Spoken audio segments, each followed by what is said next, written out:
सरंगपुर गांव के बीचों बीच एक हवेली थी जो रहस्यों से भरी हुई थी।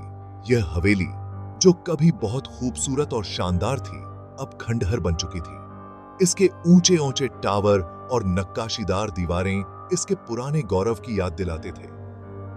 आईवी से ढकी दीवारें ऐसा लगता था जैसे अतीत की अनगिनत कहानियों को छुपा रही हैं। गांव वाले अक्सर इस हवेली के बारे में डर से बात करते थे। उनका मानना था कि यहां भूत रहते हैं। दशकों से कोई भी इसके दरवाजे के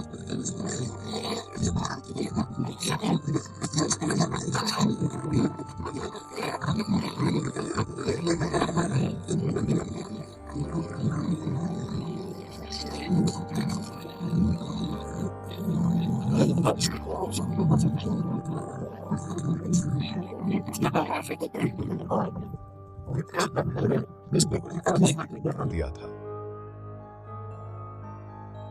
ये कैद आत्माएं आजादी की तलाश में भटकती रहती हैं। हवेली का डरावना इतिहास लोगों को अपनी ओर खींचता था, लेकिन कोई भी इसके रहस्यों को जान नहीं पाया। यहीं से हमारी कहानी शुरू होती है, एक युवा पत्रकार रोहन के आने के साथ। रोहन अपने साहस और रहस्यमय कहानियों में दिलचस्पी के लिए जाना जाता था। उसे नहीं पता था कि सरंगपुर की हवेली उसकी सबसे मुश्किल चुनौती होगी। सरंगपुर एक खूबसूरत गांव था जो हरे भरे खेतों और घने जंगलों से घिरा हुआ था। गांव वाले साधारण जीवन जीते थे, खेती और छोटे मोटे काम करते थे। गांव शांत था, सिवाय उस भूतिया हवेली की खामोशी के। डर के बावजूद हवेली गांव की पहचान का हिस्सा थी। रोहन एक धूप वाली सुबह सरंगपुर पहुंचा। गांव वाले नए आदमी को देखकर उत्सुक थे, लेकिन थोड़ा डरे हुए भी। उन्होंने उसकी कहानियां सुनी थीं कि वह एक निडर पत्रकार है जो अजीब और गरीब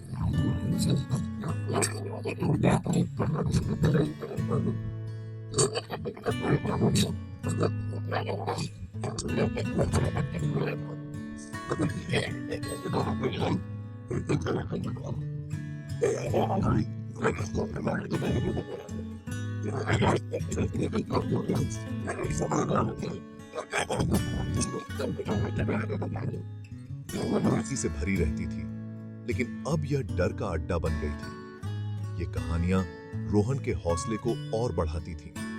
रोहन ने कुछ दिन गांव में रुकने का फैसला किया ताकि वह और जानकारी जुटा सके। वह हवेली के इतिहास और गांव वालों के अनुभवों को समझना चाहता था। हर कहानी उसे हवेली की ओर खींच रही थी।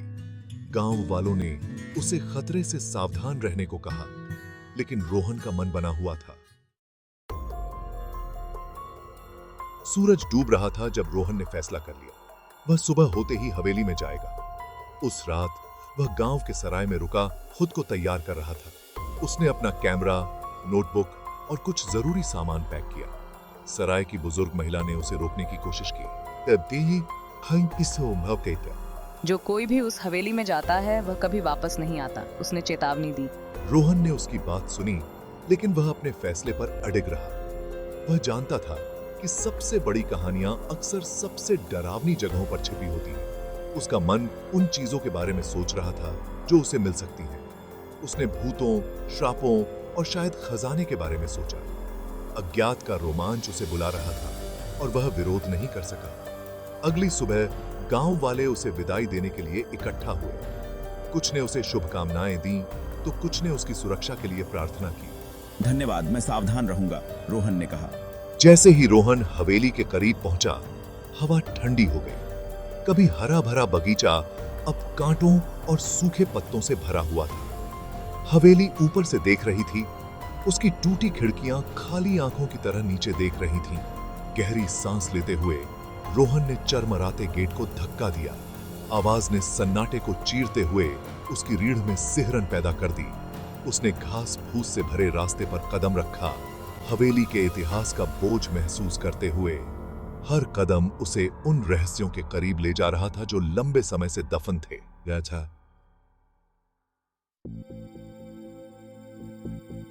रोहन हवेली के मुख्य द्वार पर पहुंचा।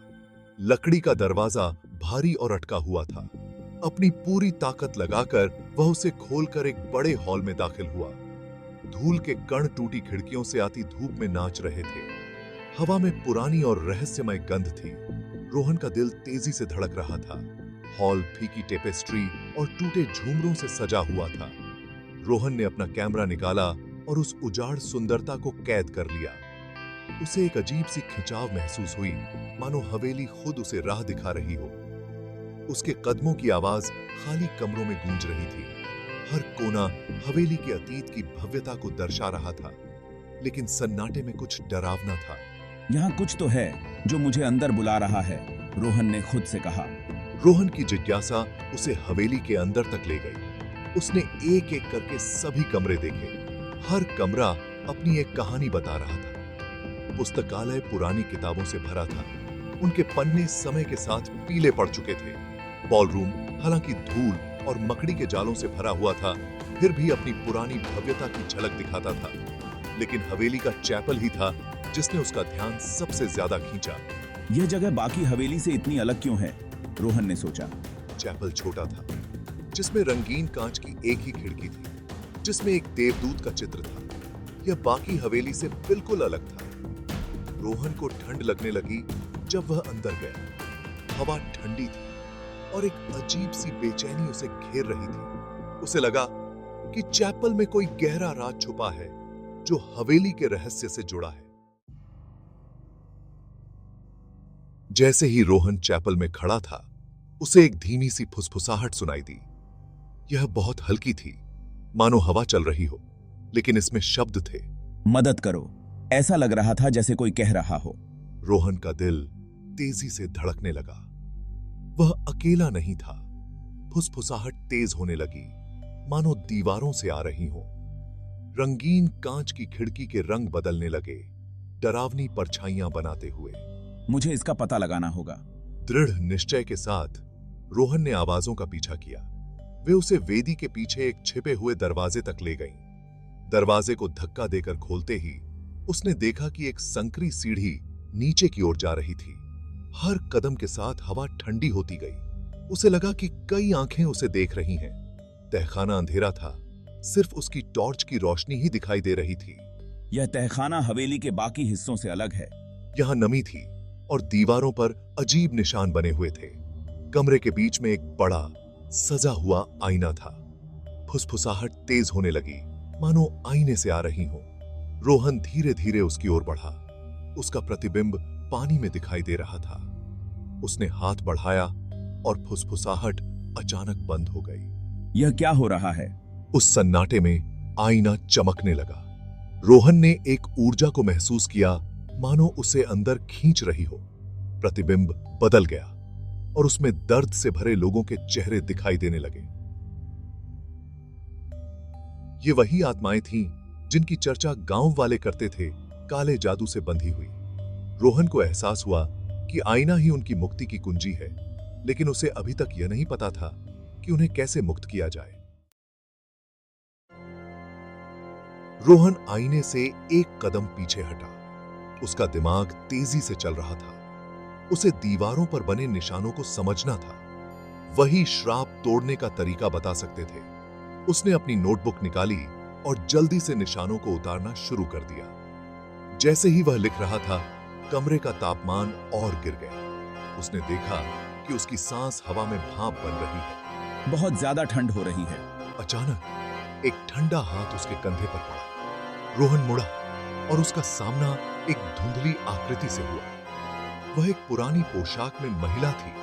उसकी आंखों में उदासी थी। कृपया हमारी मदद करो, उसने विनती की। रोहन का डर गायब हो गया। उसने उससे पूछा कि वह उनकी मदद कैसे कर सकता है, लेकिन उसने सिर्फ आईने की ओर इशारा किया। और भी आत्माएं दिखाई देने लगीं। हर एक पहले से ज्यादा बेचैन लग रही थी। वे रोहन को घेरने लगीं। उनकी फुसफुसाहट हवा में भर गई कि हाय दी गई। मुझे समझना होगा कि यह मंत्र कैसे पढ़ा जाए। उसे एहसास हुआ कि निशान एक जादू का हिस्सा थे। श्राप तोड़ने के लिए उसे मंत्र पढ़ना होगा, लेकिन भाषा बहुत पुरानी थी और उसे गलती करने का डर था। आत्माएं उसे ध्यान से देख रही थीं, उनकी आशाएं उस पर टिकी थीं। उनकी आशाएं उस पर टिकीदार रही। मुझे यह करना ही होगा। रोहन ने एक गहरी सांस ली और मंत्र पढ़ना शुरू किया। शब्द उसके लिए अजीब थे, लेकिन उसने हिम्मत नहीं हारी।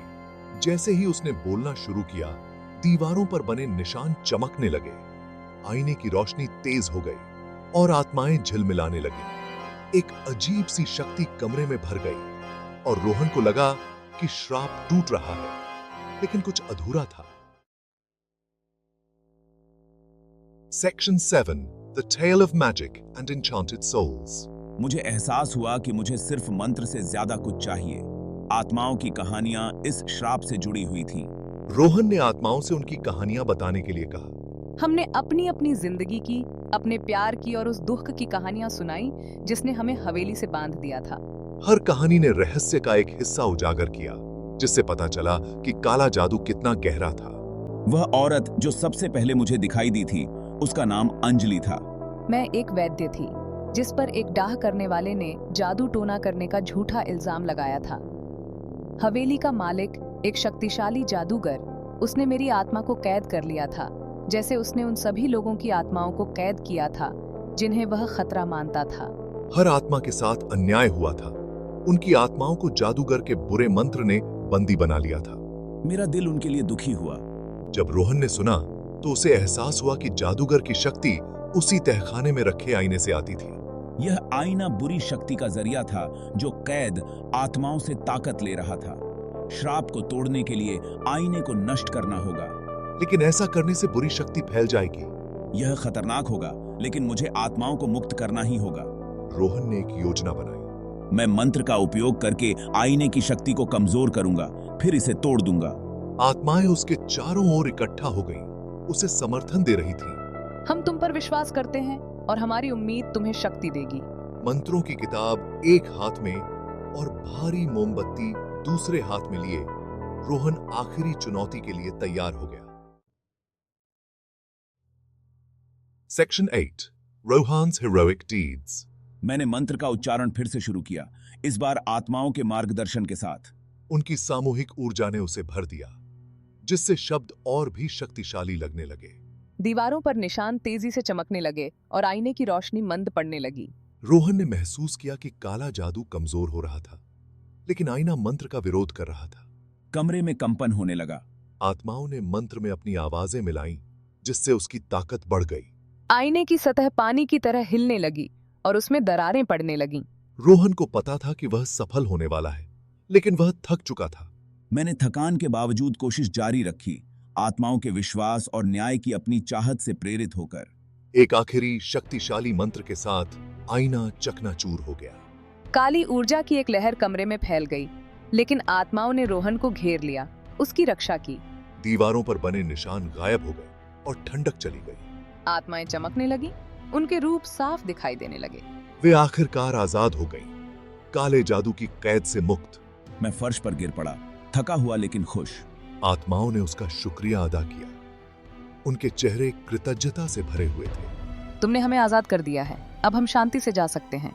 रोहन ने राहत की सांस ली। मैंने अपना काम पूरा कर लिया था और हवेली का डरावना इतिहास आखिरकार खत्म हो रहा था। Section 9 the liberation of the souls. आत्माएं धुंधली होने लगीं, उनके रूप रोशनी में बदल रहे थे। मैंने देखा कि वे ऊपर उठ रही थीं, उनके चेहरे शांत थे। हवेली मानो एक गहरी सांस ले रही थी, अपने बोझ से मुक्त होकर। हवा गर्म हो गई और तहखाने में धूप आने लगी, अंधेरे को दूर भगाते हुए। रोहन को पता था कि हवेली अब कभी पहले जैसी नहीं रहेगी। मैं ऊपर की ओर चल पड़ा, हर कदम के साथ हवेली में बदलाव महसूस कर रहा था। जो कमरे पहले इतने अंधेरे और डरावने लगते थे, अब रोशनी से भर गए थे। मुझे बहुत संतुष्टि मिली। उसने हवेली के रहस्यों को सुलझा लिया था और कैद आत्माओं को आजाद कर दिया था। जब मैंने हवेली से बाहर कदम रखा तो गांव वाले इंतजार कर रहे थे। उन्होंने रोशनी देखी थी और बदलाव को महसूस किया। तुमने वह किया जो हम नहीं कर सके। तुमने हमारे पूर्वजों को आजाद किया और श्राप को तोड़ा। मैंने विनम्रता से उनका धन्यवाद स्वीकार किया, लेकिन मुझे पता था कि असली नायक वे आत्माएं थीं जिन्होंने मेरा मार्गदर्शन किया था।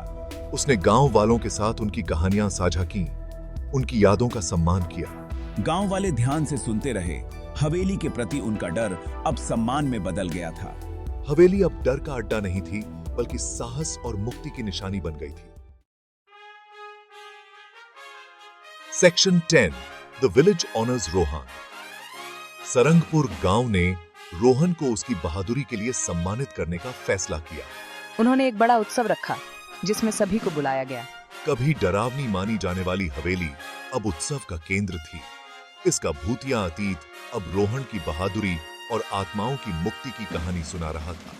गांव वालों ने हवेली को फूलों और रोशनी से सजाया, इसे खुशियों का ठिकाना बना दिया। उत्सव के दौरान गांव के बुजुर्ग ने रोहन को सम्मान का पदक दिया। तुमने हमें हमारा इतिहास वापस दिया और हमारे प्रियजनों को आजाद किया। इसके लिए हम हमेशा आभारी रहेंगे। मैंने विनम्रता से पदक स्वीकार किया, यह जानते हुए कि मैंने कुछ अच्छा किया है। गांव वालों ने खुशी से भरे चेहरों के साथ जयकारा लगाया। हवेली जो कभी डर का प्रतीक थी, अब उम्मीद की किरण बन गई थी। रोहन की कहानी सरंगपुर से दूर तक फैल गई, जिससे लोगों को अपने डर का सामना करने और सच्चाई की तलाश करने की प्रेरणा मिली। गांव खुशहाल हो गया। इसके लोग हवेली के बुरे अतीत को पीछे छोड़कर एकजुट हो गए। मैं कुछ दिन और वहां रुका और इस बदलाव और गांव की नई उम्मीद को देखा। जब रोहन के जाने का समय आया तो गांव वालों ने उसे दिल से विदाई दी। हम जानते थे कि वह रहस्यों की तलाश जारी रखेगा और अंधेरे में रोशनी लाएगा। सरंगपुर से दूर जाते हुए मुझे बहुत संतोष हुआ।